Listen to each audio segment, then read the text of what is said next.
नमस्कार, आप देख रहे हैं सिंहासन की जंग और आपके साथ मैं हूं पूर्णिमा मिश्रा। दिल्ली की तीव्र मुद्रिका पर सवार होकर हम आ पहुंचे हैं द्वारका निर्वाचन क्षेत्र। मेरे साथ मौजूद हैं कांग्रेस और बीजेपी के रिप्रेजेंटेटिव्स और उसके साथ ही जनता, जो तमाम सवाल यहां पर पूछेगी और उन सवालों का जवाब यहां पर मौजूद जनप्रतिनिधियों को देना होगा, क्योंकि ये सवाल लगातार जनता पूछ रही है और ये जनता के मुद्दे हैं जिनका जवाब हम यहां पर लेने के लिए दिल्ली की तीव्र मुद्रिका पर सवार होकर आप पहुंचे हैं। इंट्रोडक्शन आपका यहां पर करवा दूं, मेरे साथ कमलजीत शेरावत जी बीजेपी के लीडर हैं, वो यहां पर मौजूद है और महिला मोर्चा की प्रेसिडेंट भी हैं, और साथ ही कांग्रेस लीडर तस्वीर सोलंकी जी मेरे साथ हैं। आप दोनों का बहुत बहुत स्वागत करना चाहूंगी। और सबसे पहला सवाल कमलजीत जी, आप ही से पूछना चाहूंगी, जो वादे इस जनता से आपने किए, क्या वो पूरे किए लगता है आपको? 2009 में हमारे विधायक यहाँ पर बने हैं, तब से लेकर आज तक जो भी वादे किए उनकी तरफ हम लगातार अग्रसर हैं। तस्वीर सोलंकी जी, जैसा कि यहाँ पर कमलजीत जी कह रही हैं कि वादे जितने किए थे वो पूरे किए गए। पहले के जो काम है जनता को आज भी वो याद है। आप 2013 में चुनाव लड़े थे, हार गए थे, जनता ने आपको मौका नहीं दिया, लेकिन क्या आपको लगता है बीजेपी अपनी उम्मीदों पर खरी उतरी है यहाँ? बिल्कुल नहीं, ऐसा बिल्कुल नहीं है। 2009 से जैसा कि अभी इन्होंने बताया, 2 बार जनता ने उनको मौका दिया, लेकिन उन्होंने कोई भी काम नहीं कराया, न ही वो जनता से मिलते हैं। और इस तरह के विधायक बने हुए हैं कि उनका जनता से मिलना होता ही नहीं, जनता उनके ऑफिस में भी उनको ढूंढती रहती है। आपको लगता है कि बीजेपी ने जितने वादे किए, महिला मोर्चा की प्रेसिडेंट भी वो हैं, जाहिर बात है महिलाओं की समस्याओं को और ज्यादा अच्छे तरह से समझती होंगी, महिलाओं की समस्या के साथ साथ निर्वाचन क्षेत्र के विकास पर क्या उन्होंने ध्यान दिया पिछले वक्त में? हमारे विधानसभा में जब से प्रद्युम्न राजपूत जी आए हैं, उन्होंने मेरी समझ से, जहां तक मैं जानती हूं, दिल्ली में सबसे अच्छा काम हमारी विधानसभा में हुआ है। सर, आपको लगता है कि यहाँ पर काम हुआ है और बीजेपी की तरफ से काम हुआ, कांग्रेस उसे सपोर्ट कर रही है, ऐसा आपको लगता है? ऐसा है, किससे कहूं हृदय की बातें, समझ सकेगा कौन, अच्छे दिनों के सपने साकार करेगा कौन। 6 साल उसको हुए हैं हमारे विधायक साहब को, लेकिन 2 सुविधाएं होती है, एक बेसिक सुविधाएं, एक बुनियादी सुविधाएं। बेसिक सुविधाओं की बात करूं तो पानी के बारे में कहूं, इतना गंदा पानी वहां आ रहा है कि 50 रुपए की मैं जरी कैन खरीदता हूं, वो मेरे दुकानदार गवाह हैं, आप वहां जाके देखें, सब जगह गंदा पानी है। लोग तराई मची हुए, लोगों को पानी मिल नहीं रहा है। ऐसा क्यों कहा जाता है द्वारका निर्वाचन क्षेत्र के बारे में कि 10 साल पहले जो स्थिति थी इस निर्वाचन क्षेत्र की, आज वो वापस से बन गई है? समस्याएं यहाँ पर जनता गिना रही है, मैं नहीं कह रही हूँ, लेकिन यहाँ पर पानी की समस्या, पावर कट की समस्या, बिजली पहले तो आती नहीं है और आती है तो दिन भर कटती रहती है, गंदा पानी यहाँ पर है, सीवरेज की समस्या। यहाँ पर 50 MGD पानी आना है, वहाँ का जो हमारा वाटर ट्रीटमेंट प्लांट है उसका उद्घाटन धर्मदेव सोलंकी जी ने बहुत पहले कर दिया। 50 MGD पानी अगर आएगा तो उसमें से 20 MGD द्वारका विधानसभा को मिल जाएगा। मैं उनकी समस्या से कोई वो नहीं कर रही हूँ कि वो गलत कह रहे हैं, वो सही कह रहे हैं, लेकिन जूझ कौन रहा है इस समस्या से? रोजाना जूझता कौन है? यही जनता है, यही जनता है जो रोजाना इस समस्या से जूझती है। मैं आपसे पूछना चाह रही हूँ, सब एजुकेटेड लोग यहाँ बैठे हैं, सिर्फ ब्लेम गेम से काम नहीं चलेगा। ठीक है, ये प्रद्युम्न राजपूत जी लेकिन ये ब्लेम नहीं हो सकता। लेकिन ये ब्लेम गेम हो रहा है कमलजीत जी, और जनता के सवाल है जिसका जवाब आपको देना होगा। पल्ला नहीं झाड़ सकते हैं, जवाब है ही नहीं तो देंगे कहाँ से? पल्ला नहीं झाड़ सकते हैं, कोई जवाब ही नहीं है इन लोगों के पास। उनके काम आपको बताएंगे, अभी आप गवर्नमेंट की बात कर रहे हैं। यहाँ पर लोग कुछ कह रहे हैं, हम उनकी सुन लेते हैं, क्या कह रहे हैं? 60 साल से कांग्रेस ने क्या किया है? दिल्ली में न पानी है न बिजली है। कांग्रेस तस्वीर जी से पूछना चाहता हूँ मैं, 60 साल से इनकी सरकार चली है केंद्र में, क्या क्या दिल्ली के लिए? और आपके सिटिंग MLA ने किया सब कुछ, आपको लगता है? जब से हमारे विनोद शर्मा जी ने क्या किया है उनको सबको पता है, पूरी द्वारका की जनता को पता है, नसीरपुर की जनता को पता है कि तो हमने विनोद शर्मा जी ने क्या किया है। हम पानी जो पी रहे हैं आज, विनोद शर्मा जी ने, वो बीजेपी के विधायक है। ठीक है, क्षेत्र में आप जाकर देखिए, गली गली में सीवर का पानी ऐसे उबल रहा है, कोई सफाई व्यवस्था नहीं है। हरियाणा में भी बीजेपी की सरकार है और केंद्र में भी इनकी सरकार है। अब भी अगर बहाना पानी का चलता रहेगा तो ये पानी कभी पूरा ही नहीं होगा। जाहिर बात है, जनता की प्यास आखिर बुझेगी तो कैसे बुझेगी? सवाल मेरा तस्वीर सोलंकी जी आपसे ये है कि अगर जनता को इतनी परेशानियां हैं तो 2 बार से मौका बीजेपी को क्यों दे रही हो, कांग्रेस को मौका क्यों नहीं दे रही? ये तो अब की बार पता लगेगा ना, अभी चुनाव आ गया ना। लेकिन आप भी वादे करेंगे, जनता आप पर भरोसा जताएगी, उम्मीद करेगी, और अगर वो वादे पूरे नहीं हुए तो 6 साल के लिए तो गया ना। अगर जनता से जो हम वादे करेंगे तो अगली बार हम चुनाव में ही नहीं आएंगे। हम जो वादा करेंगे वो पूरा करके दिखाएंगे। ये बात जनता आप सब सुन लीजिए, क्योंकि कांग्रेस ये कह रही है कि वो जो वादे करेगी वो वादे अगर पूरे नहीं हुए तो अगली बार वो चुनाव नहीं लड़ेगी। आखिर क्यों ऐसा है? इतना बड़ा वादा यहाँ पर कांग्रेस तो कर रही है, लेकिन कमलजीत जी मेरा सवाल बार बार आपसे क्यों आखिर वही आ रहा है, और वो इसलिए आ रहा है क्योंकि जनता बार बार यही कह रही है। सवाल यही है कि वादे आपने भी बहुत किए, आप ये कह दें कि ये हमारे सिटिंग एमएलए के हाथ में नहीं है, लेकिन सिटिंग एमएलए के पॉइंट सुनिए, ठीक है, सिटिंग एमएलए के जो हाथ में है, आपका कहना है वो आपके सिटिंग एमएलए कर रहे हैं यहाँ पर जनता की आपको मेंशन करना बेसिक एमिनिटीज। आप सोचिए, आप बेसिक आप भी अपने आप अपने घर में रहती हैं, छोटी छोटी चीजें, रोजमर्रा की जरूरत की चीजें अगर वो पूरी नहीं हो रही हैं तो आप किसके पास जाएंगे? आप अपने रिप्रेजेंटेटिव के पास जाएंगे। आप नहीं, उनकी प्रॉब्लम सुनी है, आप जो सिटिंग विधायक है वो काम सुनिए। ठीक है, ये अनऑथराइज और रेगुलाइज कॉलोनी का एक यहाँ पर हमारा द्वारका विधानसभा मिक्सचर है। यहाँ पे सिर्फ 4 गांव है और द्वारका का सिर्फ एक पॉकेट लगती है, यानी द्वारका इसका नाम जरूर है लेकिन दिए तले अंधेरा, ये द्वारका नहीं है। अनऑथराइज कॉलोनी और गाँव का ये कम्बिनेशन है। यहाँ पर सीवर डालने के लिए 47 करोड़ रुपए का वर्क ऑर्डर हो चुका है। अगर ये वर्क ऑर्डर ना हुआ हो तो आप डॉक्यूमेंट चेक कर सकते हैं। यहाँ की 5 कॉलोनीज में सिर्फ पानी की टैंकर से सप्लाई होती है, बाकी में रेगुलर पानी की सप्लाई होती है। ये इसमें सत्य है। उसके बाद एमसीडी में जो सफाई का मुद्दा उठाया जा रहा है, एमसीडी हमारे पास नहीं है। ठीक है, वहाँ पर 2 पोस्ट ऑफिस हमारे विधायक जी ने खुलवाए। वहाँ बारात घर का निर्माण 1 करोड़ 23 लाख से किया गया है दुर्गा पार्क में। वहाँ पर थाने की प्रॉब्लम बहुत बड़ी थी, वो किराए की बिल्डिंग में चलता था। वहाँ पर उसके लिए जगह विधायक जी ने अलॉट कराई है। ये काम, ये वर्क ऑर्डर आप चेक कर सकते हैं। ठीक है, गलत नहीं होता ना। देखिए जो चीज आप चेक कर सकते हैं, ऐसे नहीं होता ना, ऐसे नहीं होता।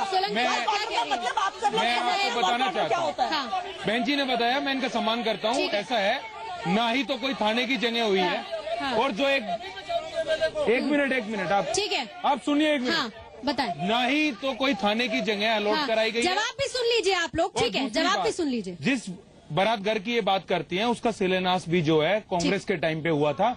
आज ये उद्घाटन करने के टाइम पे आ जाते हैं। अब जिस दिन से चुनाव अनाउंस होने की जो इनके अंदर चल रहा है कि चुनाव अनाउंस होने वाला है, तब से नारियल लेके गली गली घूम रहे हैं कि भाई यहाँ पे नारियल फोड़ दिया, वहाँ नारियल फोड़ दिया। कहीं पर भी अभी पीछे से कोई कह रहा था कि वर्क ऑर्डर हो गया। 6 साल में तो किसी ने कोई वर्क ऑर्डर देखा नहीं तो आप महावीर एन्क्लेव चले जाओ, आप जेब लोग सागरपुर चले जाओ, आप कैलाशपुरी में चले जाओ। एक विधायक का क्या काम है? सीवर, पानी, रोड, सबसे पहले ये सुविधा नहीं तो उसका आधी जिम्मेदारी तो वो एमसीडी पर डाल दे रही है। एमसीडी तो कांग्रेस के पास है। एमसीडी का काम कितना है? ठीक है, साफ सफाई का। अब एरिया में जाकर तो साफ सफाई क्यों नहीं? अब मैं ये कह रहा हूँ, अब विधायक की बात करेंगे, यहाँ तो जो एमसीडी काम कराते हैं उस काम को भी क्षेत्रीय विधायक रुकवा देता है। उनका जो भी काम कराने जाता है। तो क्या आपसे एक पॉइंट तस्वीर जी ने अभी बताया कि ये जो बारात घर बना, इसका शिलान्यास कांग्रेस में हुआ था। 6 साल से यहाँ बीजेपी के विधायक है, यानी 6 साल में बारात घर अगर इन्होंने शिलान्यास किया था, ऐसा नहीं है, शिलान्यास भी हमारा हुआ, और 47 करोड़ का work order. Madam, I am talking about the legal document. ऐसा नहीं है जो मैं मुंह से कह रही हूँ। आप हमें टाइम देंगे तो हम आपको प्रोड्यूस कर सकते हैं। ठीक है, कोई नया स्कूल बनवाया हो इन्होंने। 6 साल से हमारे विधायक ने काफी काम कराए, लेकिन उनके लिए क्या किया? महावन मिश्रा ने उन्हें नष्ट करा दिया गया। टेंडर हो गए और वो नष्ट करा दिए गए महावन मिश्रा के द्वारा। कई टेंडर्स हुए हैं हमारे यहाँ, कई काम वर्क ऑर्डर हुए, वर्क ऑर्डर नष्ट करा दिए गए। जी हाँ, बैठिए आप। हाँ, आप भी बैठ जाइए सर, बैठ जाइए। मैं माननीय विधायक जी से ये पूछना चाहता हूँ कि शिवपुरी ये मोदी के नाम पर ही जीत सकते हैं और इनके पास कुछ नहीं है द्वारका में कहने के लिए। मैं आपको इलाके गिनवाता हूँ। आप शिवपुरी चले जाइए, आप गीतांजलि पार्क चले जाइए, आप कमल जी एरिया सुन लीजिए जिनकी बात। अंबा विहार चले जाइए, जे ब्लॉक चले जाइए, मोहन ब्लॉक चले जाइए, आई ब्लॉक चले जाइए। अगर विधायक जी ने एक गली में भी रोड बनाई हो इन अनऑथराइज्ड इलाके में। यहाँ पर ये जनता जो है बहुत सारे सवाल पूछ रही है और उस सवालों का जवाब देने की कोशिश यहाँ पर मौजूद जनप्रतिनिधि भी कर रहे हैं, लेकिन जनता के सवाल खत्म नहीं हो रहे। आप देख रहे हैं सिंहासन की जंग और मेरे साथ कांग्रेस और बीजेपी के इस वक्त लीडर मौजूद हैं जो कि सवालों के जनता का जवाब दे रहे हैं और जनता के मन में कई सवाल हैं। महिला सुरक्षा की हम बात करते हैं, हम बात यहाँ पर करते हैं सफाई अभियान की, हम यहाँ पर बात करते हैं बेसिक सुविधाओं की, बेसिक इम्यूनिटीज की, लेकिन क्या वो जनता को मिल पा रही है, ये बहुत अहम सवाल है। आप महिला हैं और इस वक्त जो गेस्ट यहाँ पर बीजेपी की तरफ से बैठी हुई हैं वो महिला मोर्चा की प्रेसिडेंट भी हैं। यहाँ पर आपको लगता है इस इलाके में जब आप एक ऐसे वक्त में निकलती हैं जब अंधेरा हो चुका होता है, आपको लगता है कि महिलाओं की सुरक्षा यहाँ पर काफी मजबूत है, महिलाएं यहाँ सुरक्षित महसूस करती हैं? बिल्कुल। पानी बिजली सड़क के साथ साथ जितना महत्वपूर्ण महिला सुरक्षा भी है, महिला सुरक्षा आपको लगता है यहाँ पर है? महिला सुरक्षा नहीं है जी, बिल्कुल नहीं है। कांग्रेस के राज में महिला सुरक्षा नहीं है। मेरे को न कांग्रेस से कोई वो है ना बीजेपी से। बस मैं एक पॉइंट पूछना चाहता हूँ दोनों लोगों से, आप यहाँ से सफदरजंग या एम्स के लिए कोई डायरेक्ट बस है? आप मुझे सिर्फ 7 से 64 के अलावा और कोई बस है? ये अंदर कोई ऐसी बस है जो बच्चे मेट्रो तक रात में 9 बजे 8 बजे आए और उसके बाद अपने घर जाए? यानी कि यहाँ से दो परेशानियां यहाँ पर निकल कर आ रही हैं और उन दोनों परेशानियों को मैं यहाँ पर आपके सामने रख रही हूँ, जिसमें एक बात तो महिला सुरक्षा भी है। निश्चित तौर पर आप अंधेरे के वक्त निकलते हैं, महिलाएं कितनी सुरक्षित है, बच्चे हैं जिसमें लड़के भी होते हैं लड़कियां भी होती है। ट्रांसपोर्ट की कितनी समस्या यहाँ पर विद इन सेक्टर्स नजर आती है और क्यों उसे सॉर्ट आउट, क्यों उसे दूर अभी तक नहीं किया गया है? मैं आपको बताना चाह रही हूँ कि ये जो कार्यक्रम द्वारका विधानसभा का कर रहे हैं, मैंने शुरू में बताया कि ये द्वारका विधानसभा का सिर्फ एक सेक्टर आता है। जो आपने प्रॉब्लम उठाई वो मटियाला विधानसभा की है, वो द्वारका विधानसभा की नहीं है। मैं आपसे बात करती हूँ 1 मिनट। तो इसलिए जो यहाँ पर द्वारका में जो है वो एरिया अलग है, लेकिन वो दीदी को शायद पूरा एरिया डिफाइन नहीं है। बाकी जो यहाँ पर है वो फीडर बस मटियाला विधानसभा में चलाई गई है। लेकिन अगेन फिर बात वही आती है, आप कहेंगे कि हम पॉलिटिक्स की बात कर रहे हैं कि यहाँ पे विधायक सुमेश शौकीन कांग्रेस के रहे हैं, अभी सिर्फ 8 महीने पहले हमारे बने थे। तो आपकी बात का मैं जवाब दूंगी। आपने महिला सुरक्षा की बात की, महिला सुरक्षा के लिए क्या आपको बयान याद नहीं है शीला दीक्षित जी के, जो उन्होंने कहा था रात को 8 बजे के बाद लड़कियों को बाहर नहीं निकलना चाहिए? मुझे ऐसे बीजेपी लीडर्स के भी बहुत सारे बयान याद है कमल जी।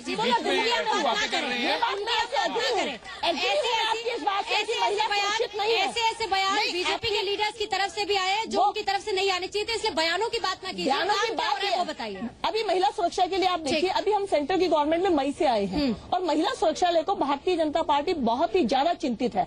मैं यहाँ पर कोई भी पक्ष की महिलाएं बैठी हूँ, मैं एक महिला हूँ और खुले दिल से कह रही हूँ कि दिल्ली में जितनी महिलाएं सुरक्षित होनी चाहिए नहीं है। इसके लिए हमने इस बात को आप मानिए, क्योंकि जो महिला बैठी है वो महसूस करेंगे। इस बात को राजनीति से हम अलग रखते हैं। इस बात पर पुरुषों को नहीं, उनको अपनी बाद में राय देनी। ठीक है, मैं ये कांग्रेस है बीजेपी में महिलाओं की बात नहीं, इस पर हम इन टोटल बात कर रहे हैं ना कि वो ना बोले। इस पर सर हम इन टोटल बात कर रहे हैं कि वो ना बोले इस मुद्दे। कमल जी आप अपनी बात, प्रॉब्लम हमारी है और हम स्वीकार करते हैं, इस बात से खुले मन से स्वीकार करते हैं। सरकार कोई भी हो, पहले हो या आज हो, हमेशा सुरक्षा महिलाओं की में रहे हैं लूप हो। ये सवाल सबके लिए, कांग्रेस बीजेपी की बात नहीं है, यहाँ पर महिला सुरक्षा की बात है, उसे गंभीरता से जनता को भी लेना होगा।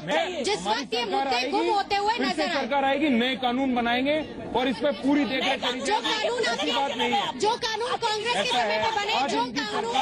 के समय पे बने, वो कानून लागू नहीं होते अच्छे से, वो कानून लचीले हैं और उसकी दिक्कत लोगों को होती है। कानून बनाए गए कांग्रेस के टाइम में और अब उनमें और तब्दीली होगी जिससे कि पूरी महिलाएं सेफ हो और दिल्ली में हर महिला ये महसूस करे कि मैं सेफ जगह पर हूँ। बीजेपी क्या वायदे कर रही है और आपको लगता है जनता दोबारा से आपको मौका देगी?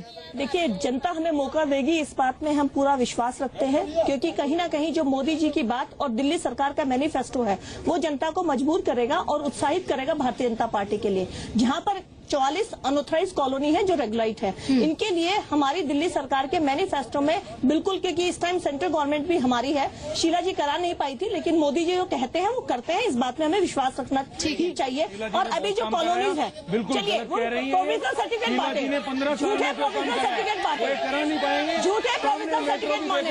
अभी जो हमारी कॉलोनीज है उनको कवर करने के लिए जो अनऑथराइज कॉलोनी है उनको रेगुलाइज किया जाएगा। पानी के लिए मुनक नहर से, ठीक है, आपको मालूम है कि समझौता हो चुका है, यहाँ पे हमारा यूजीआर हमारे विधायक धर्मदेव, ठीक है। तो ये तमाम वादे हैं इस वक्त बीजेपी और कांग्रेस की तरफ से इस जनता के सामने किए जा रहे हैं।